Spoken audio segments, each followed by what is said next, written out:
అక్షర సాగరం న్యూస్ కి స్వాగతం. మేడేను పురస్కరించుకొని మంగళగిరిలో ఉపాధి శ్రామికులతో ఆత్మీయ కలయిక కార్యక్రమంలో పవన్ కళ్యాణ్ మాట్లాడుతూ రాష్ట్రంలో ఈ పథకం కింద దాదాపు 46,94,000 కుటుంబాలు లబ్ధి పొందుతున్నాయన్న ఉప ముఖ్యమంత్రి పవన్ కళ్యాణ్ తెలిపారు.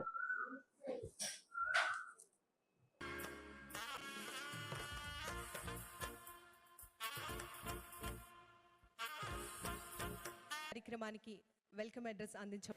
ఈ ఉపాధి హామీ పథకం నిజానికి దేశానికి, రాష్ట్రానికి, దేశానికి కూడా ఒక వరం. ఈ రోజున ఆంధ్రప్రదేశ్ అప్పులు పాలైపోయిన ఆంధ్రప్రదేశ్ సారా రేట్లు పెంచి సారాని నిషేధిస్తామని చెప్పి వచ్చిన ప్రభుత్వం సారా మీద డబ్బులు సంపాదించి సారా మీద స్కాములు చేసి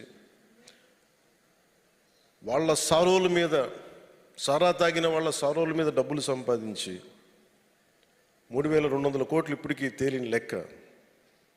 వాళ్ళు చేస్తుంటే అలాంటి శిథిలమైపోయిన ఆర్థిక వ్యవస్థ చిన్నాభిన్నం అయిపోయిన పరిస్థితుల్లో ఈ పంచాయతీరాజ్ నిధులు రాష్ట్రానికి ప్రాణవాయువు అయినాయి.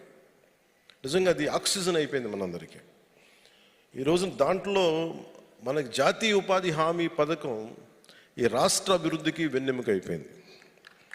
ఉపాధి హామీ పథకం దాదాపు 46,94,000 కుటుంబాలు, 75,23,000 మంది శ్రామికులు వారి సొంత గ్రామాల్లోనే ఉపాధి పొందుతున్నారు.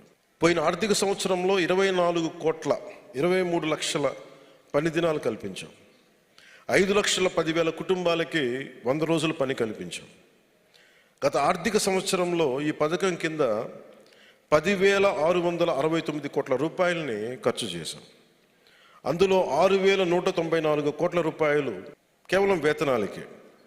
ఇందాక సోదరు అంటున్నట్టుగా 150 అంటే గగనం అంటే 350 రూపాయలు వస్తున్నాయంటే ఎక్కడా లంచాలు తీసుకోకుండా సోషల్ ఆడిట్ ద్వారా అందరికి వెళ్ళాలని ఒక్క నిజంగా కట్టుదిట్టం చేస్తే మీకు ఆ డబ్బులు పెరిగినాయి. దాంట్లోకి వేతనాలకి 6,194 కోట్ల రూపాయలు ఖర్చు చేశాం వేతనాలకి.